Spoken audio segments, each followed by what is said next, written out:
There's multiple angles that you can look at this. One way you could look at it is the refs lost us the game, and I'm completely with you there. There was a very controversial call right at the end of the game. If you watched it, you know exactly what I'm talking about. If you're watching the video right now, you know exactly what I'm talking about because you're seeing it on your screen. At the end of this game, there's like 2 seconds left. We're playing defense up by 1. And there's a crazy frenzy after an amazing Qudus Wahab block. They actually could have called a charge on Kanye Clary, but they hadn't called a single one all night. They kept calling blocking fouls or letting it go, so I'm not going to complain about the no call on Kanye Clary. And then after that beautiful block by Wahab, the ball starts flying around, players start hitting the deck, and they call a foul on Ace Baldwin. I'm not 100% sure whether it was a tripping foul or just a block foul or whatever.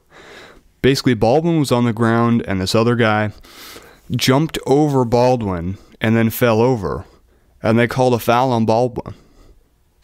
But Ace didn't touch him. There was absolutely zero contact.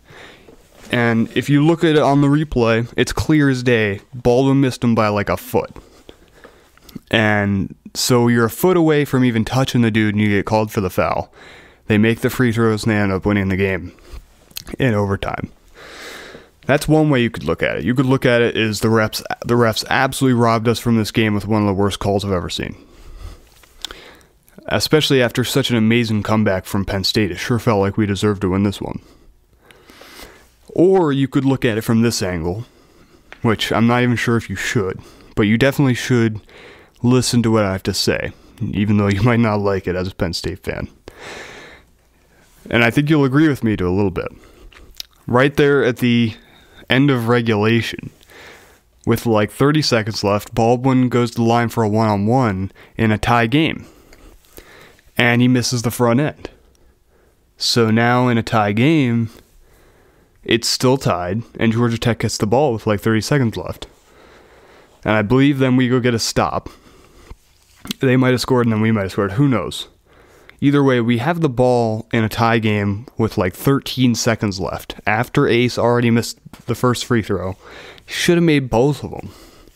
But he missed. He didn't even get the second one because he missed the first of the 1-and-1.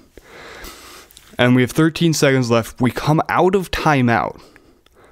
Hopefully, you would have had Coach Rhodes drawing up the best play he can think of in that timeout, getting one of your best players open. And in a tie game, my thought watching that is we better not shoot a 3 right now. There's got to be a 0% chance we are shooting a 3 right now in this game. With the way this team shoots 3s, last season, it might have been okay.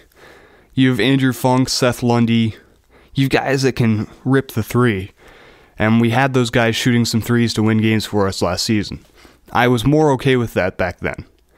Now, with this team, there's absolutely no chance you should be shooting a 3 in a tie game with 10 seconds left.